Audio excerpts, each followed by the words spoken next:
Thank you.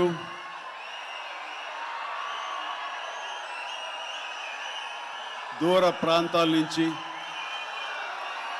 ఇక్కడ ఈ city నుంచి, చుట్టుపక్కల నుంచి, 2 రాష్ట్రాల్లోనే కాకుండా ఇతర రాష్ట్రాల నుంచి కూడా వచ్చేటువంటి ప్రతి ఒక్కరికి, మా మెగా ఫ్యాన్స్ అందరికీ హృదయపూర్వక నమస్కారం. అలాగే మీకు నూతన సంవత్సర శుభాకాంక్షలు, అలాగే ముందస్తుగా సంక్రాంతి శుభాకాంక్షలు.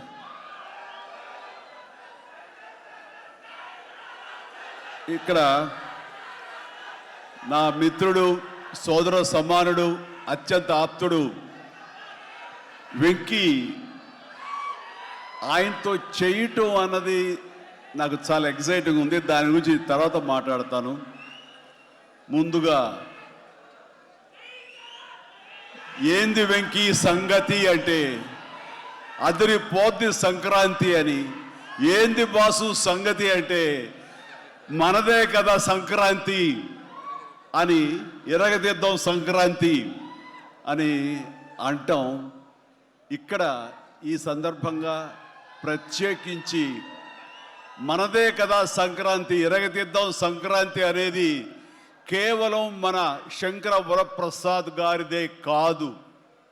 ఈ సంక్రాంతి మొత్తం మన తెలుగు పరిశ్రమది అవ్వాలని మనస్ఫూర్తిని కోరుకుంటున్నాను. అందరికీ డార్లింగ్, ఇందా మన అనిల్ చెప్పినా, ఎవరు చెప్పినా, ప్రభాస్ రాజా సాబ్ కానీ, అన్నయ్య అంటూ ఆప్యాయంగా పిలిచే నా తమ్ముడు రవితేజ సినిమా కానీ, అలాగే మా ఇంట్లో సరదాగా తిరుగుతూ చిన్నప్పటి నుంచి పెరిగినటువంటి శర్వానంద్, నారే నారే నడుమ మురారి కానీ, నాకు గురువుగా నన్ను భావిస్తూ నా శిష్యుడిగా ఉన్న నవీన్ పోలిశెట్టి, వీళ్ళందరి సినిమాలు కూడాను ఈ సంక్రాంతికి సూపర్ హిట్ అవ్వాలని, తద్వారా వాళ్ళకి విజయం లభించడమే కాదు, తెలుగు సినిమా పరిశ్రమకు, నిర్మాతలకు, బయ్యర్లకి వీళ్ళందరూ కూడా సుభిక్షంగా ఉన్నప్పుడే అదే నిజమైన సంక్రాంతి. ఆ సంక్రాంతి కావాలనే కోరుకుంటున్నాం, జరుగుతుందని ఆశాభావన వ్యక్తం చేస్తారు. అది మీరు ఇచ్చి తీరుతారన్నటువంటి ప్రగాఢ నమ్మకం అయితే నాకు ఉన్నది. ఈ 2026 సంక్రాంతి తెలుగు పరిశ్రమ మర్చిపోకూడదు. అలాంటి సంక్రాంతి మీరు మాకు ఇవ్వాలి. ఎందుకంటే ఇక్కడ ప్రతి cinema comedy genre, family genre తోటి, ఎంటర్టైన్మెంట్ జోనర్ తోటి పెర్ఫెక్ట్ సంక్రాంతికి వచ్చే సినిమాలు ఇవన్నీ, సంక్రాంతికి నచ్చే సినిమాలు ఇవన్నీ. కాబట్టి ఈ సంక్రాంతి అన్ని సినిమాలు బాగా ఆడతాయి అనుకుంటున్నాను. ఆడేలా చేసే బాధ్యత మీది. దయచేసి అన్న సినిమాల్ని థియేటర్కి వెళ్ళే చూడండి, థియేటర్లోనే ఆస్వాదించండి, అలాగే మీరు ఆశీర్వదించండి కూడాను.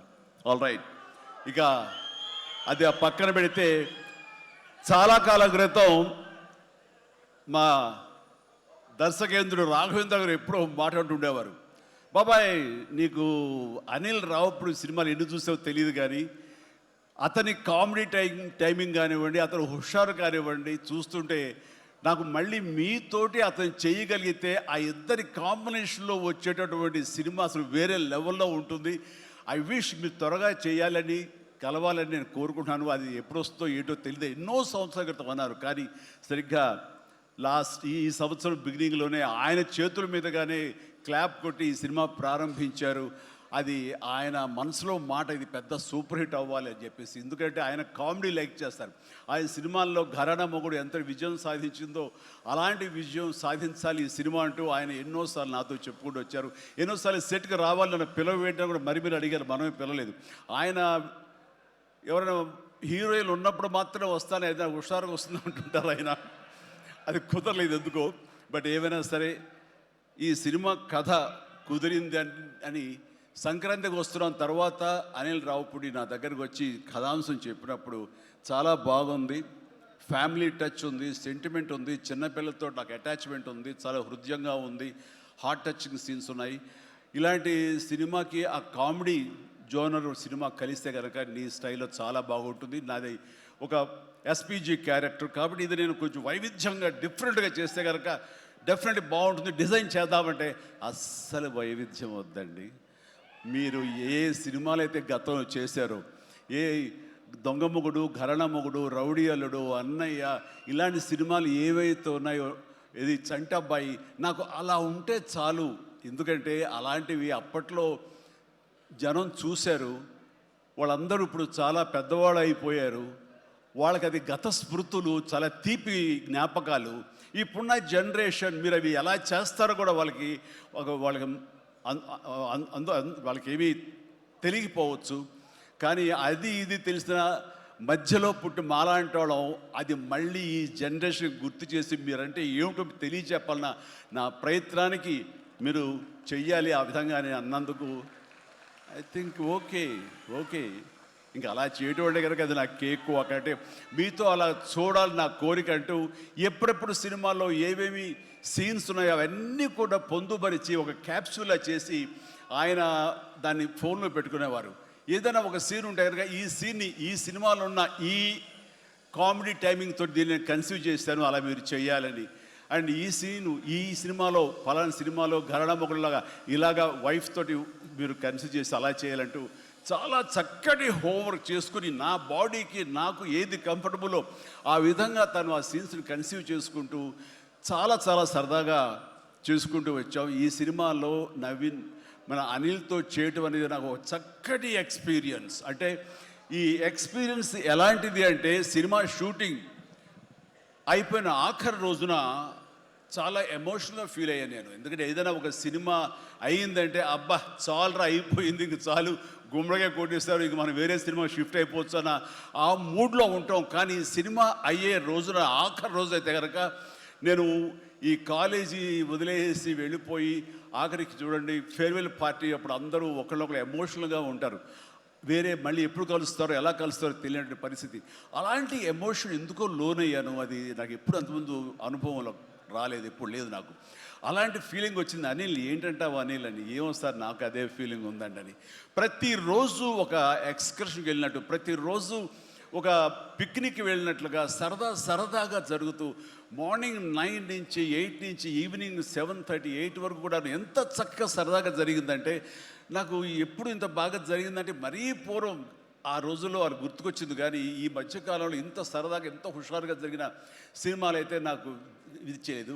దానికి ప్రధానమైన కారణం సీన్ కానివ్వండి, అది మేము చేసే విధానం అయితే ఉండొచ్చు, కానీ మా చేత నడిపించిన విధానం, అందరినీ అంత సరదాగా పెట్టినటువంటి అట్మాస్ఫియర్ క్రియేట్ చేసినట్టు ఇది కేవలం అనిల్ రావిపూడికి మాత్రమే చెందుతుంది. అండ్ ఎక్కడ ఏది టైం తెలియనివాడు, ప్రతి ఒక్కరిని on the screen off the screen హుషారుగా ఉంచుతాడు. ఇలాంటి డైరెక్టర్లు దొరికితే కనుక ఎవరైనా సరే ఇలాంటి క్యారెక్టర్స్ చాలా ఈజీగా చేసేయగలరు. అండ్ మరీ ముఖ్యంగా అనిల్ రావిపూడి గురించి నేను చెప్పాలనుకున్నది, ప్రతి ఒక్కరు కూడా తెలుసుకోవాల్సింది ఏంటంటే ఈ సినిమా ఆల్రెడీ సూపర్ హిట్ అయిపోయింది. ఏ రకంగానంటే బడ్జెట్ పరంగా విత్ ఇన్ ది లిమిట్, అలాగే డేస్ పరంగా అనుకున్న దానికంటే తక్కువ రోజుల్లో ఇది అత్యద్భుతంగా తీయగలిగాడు. ఒక సినిమా సూపర్ హిట్ అయిందని ఎలా చెప్పగలవంటే డైరెక్టర్ మొత్తం తన గ్రిప్లో ఉంచుకుని అది బడ్జెట్ దాటనివ్వకుండా విత్ ఇన్ ది టైం చేయగలటం అనేది ఆ సినిమాకి అది మొదటి సక్సెస్. ఎన్ని సినిమాలు ఈ రకంగా ఉన్నాయో చెప్పండి అంటే చాలా తక్కువగా మనం లెక్క పెట్టుకోవాలి. ఆ రకంగా ఇది మొదటి విజయం సాధించింది. రెండో విజయం రేపు 12వ తారీఖున ప్రజల ముందు మీరు నిర్ణయిస్తారు ఎంత ఘన విజయం మీరు మాకు ఇస్తారు అన్నది. ఇక ఈ సినిమా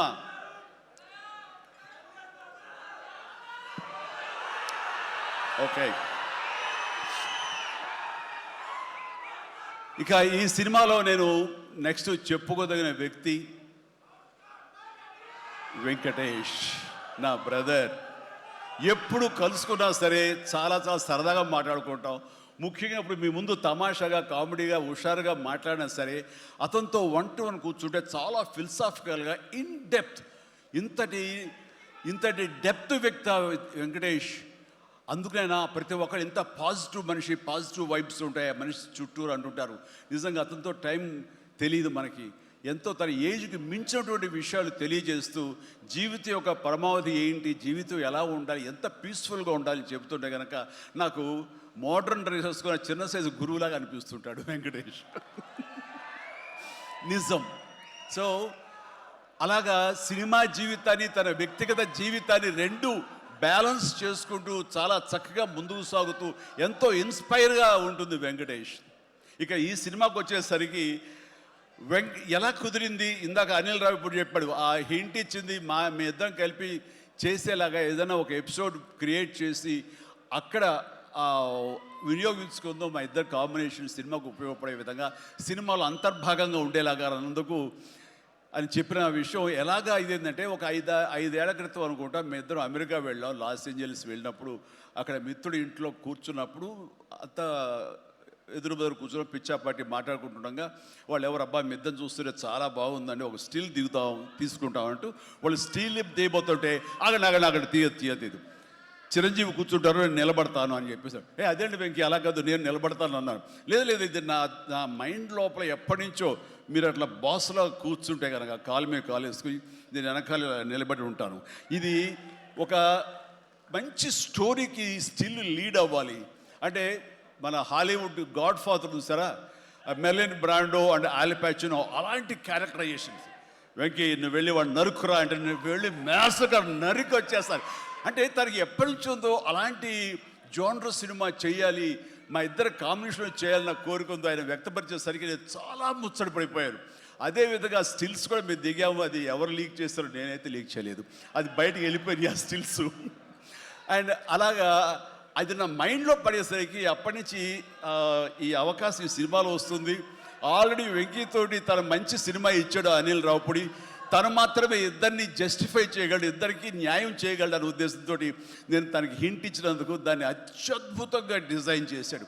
ఎలాగంటే ఇద్దరు మామ దీంట్లో చెప్పలేవే లీక్ చేస్తాను భయంగా ఉంది, ఎందుకంటే ఇలా వదిలేస్తే మొత్తం స్టోరీ అంతా డైలాగ్ చెప్తాను నేను, అది బాగుండదు, మీకు అక్కడ థియేటర్లో చూసి ఎంజాయ్ చేయండి, అంత బాగుంది. అయితే వెంకితోటి నేను సినిమా షూటింగ్ చేస్తాను లేదు, ప్రతిరోజు ఇద్దరు పిచ్చిగా చేసావు, ఎంత ఎంజాయ్ చేసావంటే మీకు వీళ్ళు సినిమా యాక్టింగ్ చేసేట్టు ఉండదు, ఇద్దరు కలిపి అల్లరి కుర్రవాళ్ళలాగా ఆ సెట్లో చేసావు, అదే క్యాప్చర్ చేశాడు, అది బాగా పండుతుంది. రేపు మీరు కూడా థియేటర్స్లో దాన్ని మీరు ఆస్వాదిస్తారు, డెఫినెట్గా ఎంజాయ్ చేస్తారు.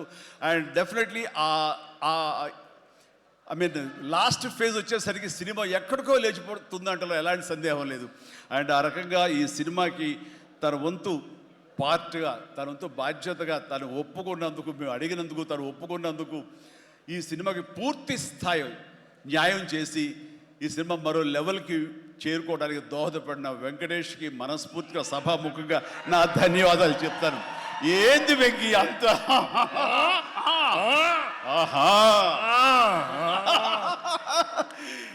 ఇదే సరదా. అండ్ నేను చాలా చెప్పను, కానీ సినిమా చూస్తే కనుక నేను ఎంత చెప్పినా సరే తక్కువే అవుతుంది, మీరు ఎంత ఊహించుకున్నా సరే అది తక్కువే అవుతుంది. సినిమా చూడండి, మేము చేసినటువంటి 18 రోజులు అనుకుంటా చేశారు వెంకీ. ఈ 18 రోజుల్లో ఒక 7-8 రోజులు సీన్స్, ఒక 5 రోజులు 6 రోజులు సాంగ్, ఇంకా 2 days చిన్న ప్యాచ్ వర్క్.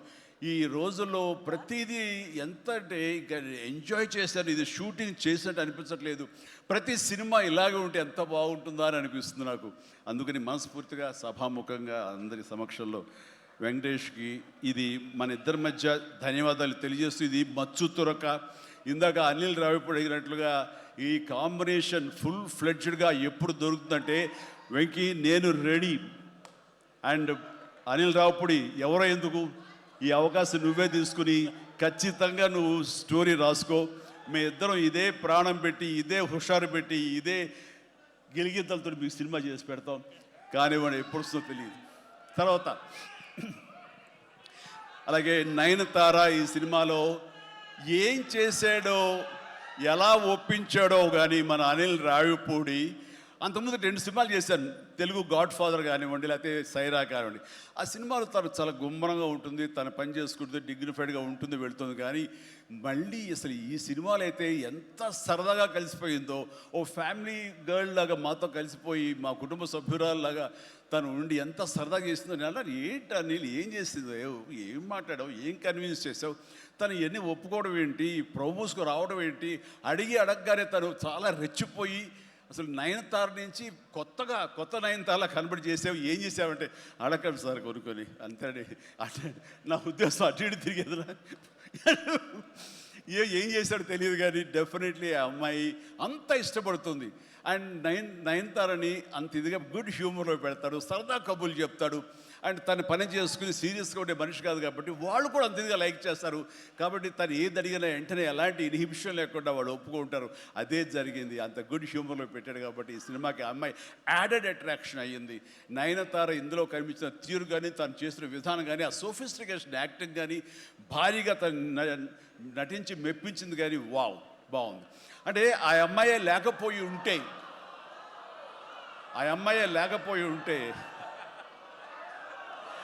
వావ్,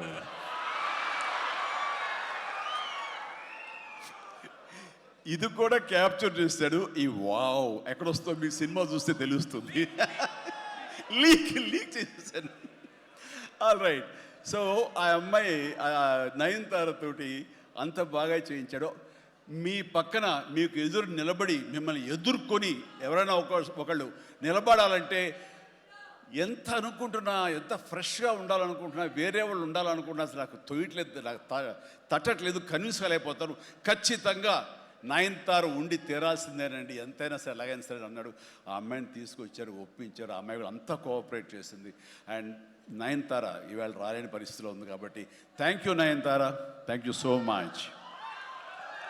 ఇక ఈ సినిమాలో సచిన్ కేల్కర్ క్యారెక్టర్ యాక్టర్గా, అండ్ నాతో పాటు నా టీంలో చేసినటువంటి హర్షవర్ధన్, అలాగే అభినవ్, ఇతర నటీనటులు అండ్ క్యాథరిన్ కూడా మా టీంలో ఒక పార్ట్ లాగా ఉండి తను చేసి చాలా ఒక నిండుదనం గ్లామర్ తీసుకొచ్చింది.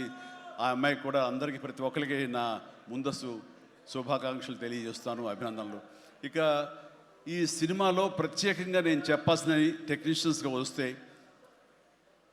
భీమ్స్ అత్యద్భుతమైన మ్యూజిక్ ఇచ్చాడు, వెరీ ఆర్గానిక్ మ్యూజిక్. కేవలం డ్రమ్స్ తోటో కీబోర్డులతోటో వాటితోటో దడదడదడలాడించకుండా చాలా శ్రావ్యంగా లిరిక్స్ మాత్రం వినిపించేలాగా ఒకనాటి విజయ సంస్థ వారి సినిమాలు ఉండేవి. అంతా హాయిగా హృద్యంగా ఒక గోదావరి పడవ ప్రయాణంలాగా ఉండేలాగా ఇచ్చాడు. అందుకని మీసాల పిల్లలో ఎలాంటి హడావుడి, ఎలాంటి మ్యూజిక్ గోళ ఏమి ఉండదు. కానీ ఆ ఇచ్చినటువంటి ఆ మ్యూజిక్, ఆ పాటకి లిరిక్స్ అర్థమయ్యేలాగా వినిపించి అందరూ చాలా ఆ శ్రావ్యాన్ని అందరూ ఆస్వాదించారు. కాబట్టి అది అంత పెద్ద మిలియన్స్ని, మోర్ దెన్ 100 మిలియన్స్ దాటి హిట్ ఇచ్చింది. అలాగే తర్వాత వచ్చిన సాంగ్ కానీ ఇలా సాంగ్స్లో లిరిక్స్కి ఇచ్చే ఇంపార్టెన్స్ కానీ ఆ ట్యూన్స్ కానివ్వండి అన్నీ ఇస్తూ ఇంతవరకు నేను ఎప్పుడు చెయ్యనిది, ఇంతవరకు ఆ స్టైల్కి నేను పోనిది ఏదైనా ఉందంటే కానీ ర్యాప్ సాంగ్, ఇందాక చూసిన సాంగ్ హుక్ స్టెప్ దాన్ని కంపోజ్ చేసినప్పుడు నాకు అనిపించింది ఇది కొత్తగా అనిపించింది, చాలా బాగుందని. అండ్ ఇప్పుడున్నటువంటి ఈ థియేటర్ పల్స్ చూస్తుంటే ఈ సినిమా ఆ సాంగ్ మాత్రం ఐ థింక్ టోటల్గా హైలైట్ అయిపోతే రేపు థియేటర్లో అనుకుంటున్నాను. అది వెరీ గుడ్. ఎందుకంటే ఆ సాంగ్ విన్న తర్వాత ఆ సాంగ్ వింటుండగా ఎదురుగా ఉన్న వెంకటేష్ ఆపుకోలేక డ్యాన్స్ చేశారంటే అదే చాలు. ఇక ప్రతి ఒక్కడు అదే స్ఫూర్తితోటి ప్రతి ఈ సినిమాని, ఈ సాంగ్ని ఆస్వాదిస్తారు. అలాగా సాంగ్స్గా అన్నీ అత్యద్భుతంగా ఇచ్చినటువంటి మన భీమ్స్కి ప్రత్యేకించి ఆ తర్వాత ప్రతి ఒక్కరు చిరంజీవిని ఇంత గ్లామర్గా ఉన్నాడు, చిరంజీవిని ఇంత ట్రిమ్గా ఉన్నాడు, ఇంత ఇదిగా ఉన్నాడు, ఎలా తగ్గాడు. నా వ్యక్తిగతంగా నేను చేసిన ప్రయత్నాలు పక్కన పెడితే తెర మీద అంత బాగా కనపడడానికి ప్రత్యేకించి మా డిఓపి, మా కెమెరామెన్ మన సమీర్ రెడ్డి చాలా చాలా బాగా చేశాడు. అండ్ సమీర్ రెడ్డితో వచ్చిన ఒక్క చిన్న గొడవ ఏంటంటేనండి, ఒక నిమిషం గ్యాప్ ఇవ్వడు. కూర్చుని కాఫీ తాగుతాం కదా అని ఇచ్చేలోగా మళ్ళీ షార్ట్ రెడీ అంటాడు. ఇక అతనితోటి బహుశా అలా గనక అందరూ ఉండగలిగితే సినిమాలు 100 రోజులు దాటకుండానే ఫినిష్ చేయొచ్చు. అంతటి ఫాస్టెస్ట్ కెమెరామెన్ మా శరత్. అతను ఉన్నాడు కాబట్టి ఈ సినిమా 80-85 రోజుల్లో ఫినిష్ అయ్యింది. కాబట్టి ఆ credit goes to Sameer Reddy. ఇంత ఫాస్ట్గా అయినందుకు, విత్ ఇన్ ద బడ్జెట్ అయినందుకు, ఖర్చు కూడా చాలా తక్కువ. ఇలాంటి కెమెరామెన్ను మిగతా అందరూ ఉండగలిగితే కనుక చాలామంది ప్రొడ్యూసర్స్కి ఖర్చు తగ్గుతుంది. అండ్ అట్లాగే ఇక సమీర్, థ్యాంక్ యూ సమీర్. అందరూ బయట పొగుడుతుంటే కనుక నేను మనసులో నిన్ను పొగుడుకున్నాను. కాబట్టి థ్యాంక్ యూ సో మచ్ ఇంత గ్లామర్గా చూపించినందుకు. ఇక ప్రకాష్ మా ప్రొడక్షన్ డిజైనర్ ప్రకాష్ చాలా చక్కగా చూపించాడు. అండ్ తమ్మిరాజు గారు, అలాగే వీళ్ళన్నీ ఒక పక్కన ఉంటే కనుక అహర్నిశలు అంటే డే 1 నుంచి ఈవెల్ట్ వరకు కూడాను మన అనిల్ రావుపూడి స్టోరీ టీమ్, సాయి, నారాయణ, ఇంకా రాజేష్, ఇలాగ వీళ్ళందరూ ఉన్నారు. వాళ్ళ పేరు పేరున నేను వాళ్ళు పడ్డ కష్టాన్ని కానీ వాళ్ళు తీసుకున్న శ్రద్ధాశక్తులు కానీ హృదయపూర్వక నాకు సంతోషాన్ని, అభినందనని, ధన్యవాదాలను తెలియజేస్తాను. వాళ్ళు అంత ఇదిగా ఉన్నారు. ఇక్కడ అనిల్ రావుపూడి గురించి ఇంకొక విషయం నేను చెప్పాలండి. ఏంటంటే అందరం సినిమా తీస్తూ ప్రేమించాలి. సినిమాని ప్రేమిస్తేనే మన యొక్క ఎఫర్ట్స్ తోటే సినిమాని ఆద్యంతం చాలా అద్భుతంగా తీయగలం మనం. అయితే సినిమా తీస్తున్నంతసేపు ఎంత ప్రేమిస్తాడో, ఎంత ఇష్టపడతాడో, ఎంత ఎంజాయ్ చేస్తాడో, అంత బాగా మన నుంచి యాక్టింగ్ రాబడతాడో, అంతకంత సినిమా పూర్తయిన తర్వాత కేవలం దానికి బాగుందా లేదా అని మళ్ళీ ఒకసారి తనుగా సమీక్షించుకున్నప్పుడు ప్రతిపక్ష నేత అయిపోతాడు. ఎదురెళ్ళిపోయి ఈ సినిమా ఎందుకు చూడాలి, ఈ సీన్ ఎందుకు వాళ్ళు ఎంజాయ్ చేయాలి, ఈ సీన్ ఎందుకు ఇంత లెంగ్త్ అవసరమా అనే దాని మీద దాన్ని ఏమాత్రం ప్రేమించకుండా చాలా కఠినంగా ఎక్కడ లెంగ్త్లు ఎక్కువైనా సరే అన్నీ కూడా తీసేసి దాన్ని క్రిస్ప్ చేయడానికి కానీ ఆ సినిమా ఎంతవరకు అలరిస్తుందో అలరించేందుకు కానీ అన్ని రకాల ప్రయత్నాలు చేస్తాను. నాకు నచ్చింది అది. ఎందుకంటే నిన్న మొన్న వచ్చి ఒక మెయిన్ ఎపిసోడ్ ఏదో లేపేసావు, లేదు లేపేసావు అని అడిగాను. లేదు, అది కథకి అడ్డొస్తుంది, స్టోరీ నెరేషన్కి అది అడ్డుపడుతుంది కాబట్టి తీసేసారన్నాడు. అలా తీయాలంటే గట్స్ కావాలి. ఎంత కొంత అన్ని రోజులు ఎఫర్ట్ చేసాము, అది అవసరమా, అది వాళ్ళు తీసేసి ఏమనుకుంటారు, ఎలాంటి ఇది లేకుండా ఖచ్చితంగా నిష్కర్షగా దాన్ని తీసి అవతల పడేసాడు. దానివల్ల సినిమా పేస్ పెరిగిపోతుంది, సినిమా పరిగెడుతుంది, అండ్ ఎక్కడ ఆగట్లేదు, ఆలోచింప చేసుకునే విధంగా ఉండదు, ఎంజాయ్ చేయడం తప్ప. ఆ రకంగా సినిమాని ఎంత ప్రేమించి చేస్తామో ఆ తర్వాత అది ఫైనల్ వెర్షన్ బిఫోర్ ఆడియన్స్ దగ్గర వెళ్ళేటప్పుడు మనమే దాన్ని క్రిటిసైజ్ లాగా, క్రిటిక్ లాగా దాన్ని మనమే ప్రతిపక్ష హోదాలో ఉండి దాన్ని అన్ని రకాలుగా ట్రిమ్ చేసుకోగలిగితే అన్ని సినిమాలు చాలా బాగుంటాయని అనుకుంటున్నాను. అండ్ ఈ సందర్భంగా ఇక ఏమి లేదు, last but not least producers Sahu Garapati చిన్నవాడైనా సరే చాలా గుంభరంగా ఉంటాడు. ఎంతసేపటికి ఆ వర్క్ మీద తన ఇన్పుట్స్ ఏమి ఇవ్వాలనే దాని మీద ఆ ప్రయత్నాలు చేసుకుంటూ చాలా క్వైట్గా ఉంటాడు. ఎక్కడ కూడా ఏ రోజు కూడా ఏంటిది, ఇది జాప్యం ఏంటి, లేట్ ఏంటి అనేది ఏమి లేకుండా అంత కంఫర్టబుల్గా మా అందరికీ ఏర్పాటు చేశారు. దానికి ఆయన ఎఫర్ట్స్ కానీ ఆయనకున్న ఆ లిటిల్ ఎక్స్పీరియన్స్లో తనకు ఉన్నదానికి దీనికి మనస్ఫూర్తిగా సాహు ప్రత్యేకించి నా హృదయపూర్వక ధన్యవాదాలు. మంచి ప్రొడ్యూసర్ని నాకు అందించినందుకు మీకు నా ధన్యవాదాలు తెలియజేస్తాను. అండ్ అలాగే ఇంకా నా బిడ్డ సుష్మిత,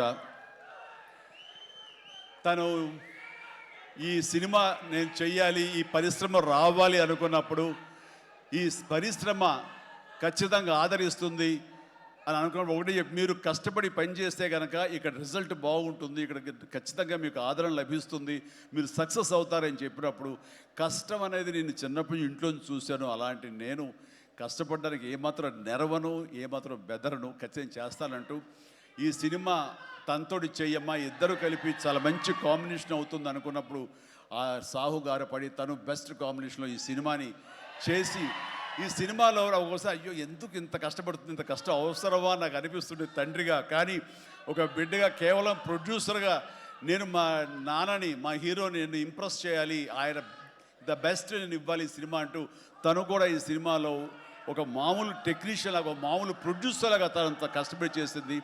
నేను ఒకటే సంతోషిస్తాను, తనకు అన్ని విధాలుగా అన్ని కంఫర్ట్స్ ఉన్నాయి, అన్ని రకాలుగాను తను ఈ సినిమాలు చేయాల్సిన అవసరం లేదు.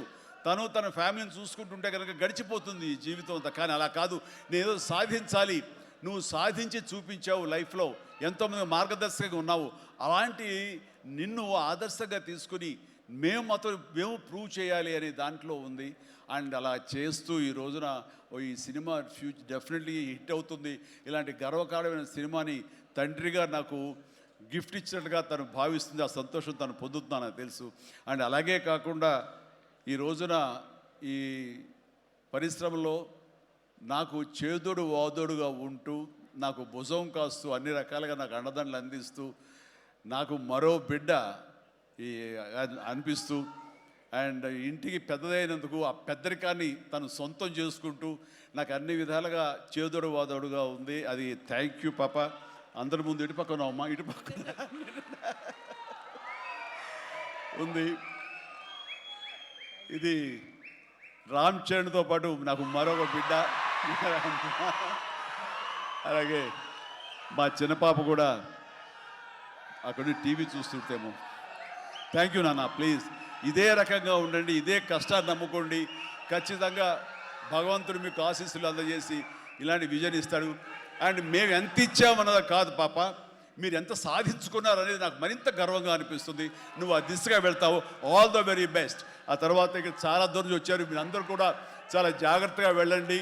మీ తల్లిదండ్రులు అందరూ కూడాను మిమ్మల్ని చూసి ఆనందపడాలి. మీ యొక్క సుదీర్ఘమైన జీవితాన్ని చూసి వాళ్ళు ముచ్చటపడాలి. అండ్ ప్రతి వాళ్ళు ఏదైనా సాధించాలనే ఒక దీంతో ఉండాలి. కాబట్టి నాకు తెలుసు నా అభిమానులు ఎప్పుడు కూడా నన్ను ఇన్స్పిరేషన్గా తీసుకుని మీరు అభివృద్ధిలోకి వస్తారని తెలుసు. And thank you. ఇదే అభిమానం, ప్రేమ మీరు నా మీద ఎప్పుడు చూపించాలి. Thank you so much. I love you all.